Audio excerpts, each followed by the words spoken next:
এই মুহূর্তে লন্ডনে পরিবারের সঙ্গে সময় কাটাচ্ছেন শাহরুখ খান। এদিকে তাকে নিয়ে চাঞ্চল্যকর এক মন্তব্য করে বসলেন পাকিস্তানি অভিনেতা তৌকির নাসির।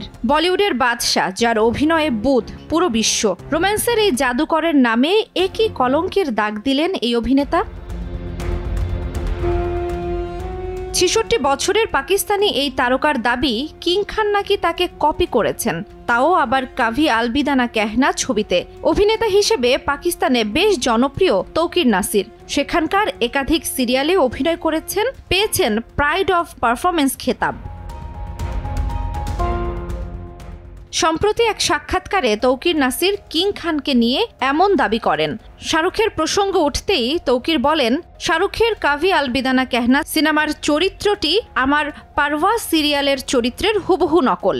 শাহরুখ আমায় কপি করেছে, এমনকি খুঁড়িয়ে হাঁটার বিষয়টিও আমার চরিত্র থেকেই নেওয়া হয়েছে। সিনেমার গল্পের নির্যাস পারওয়াজ থেকেই নেওয়া হয়েছে, যা মুস্তানসার হুসাইন তারারের লেখা। এজন্য শাহরুখের এবং কারানের অন্তত ক্রেডিট দেওয়া উচিত ছিল। নগদের কাছে সব গ্রাহকই প্রিয়, তাই তো সারা দেশে ক্যাশ আউট চার্জ সবচেয়ে কম।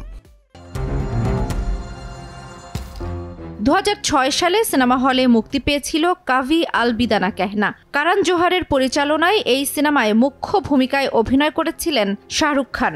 অন্যদিকে পাক টেলিভিশনে পারওয়াজ সম্প্রচারিত হয়েছিল ১৯৭৮ সালে। জান্নাতুল দোলনা, সময় সংবাদ।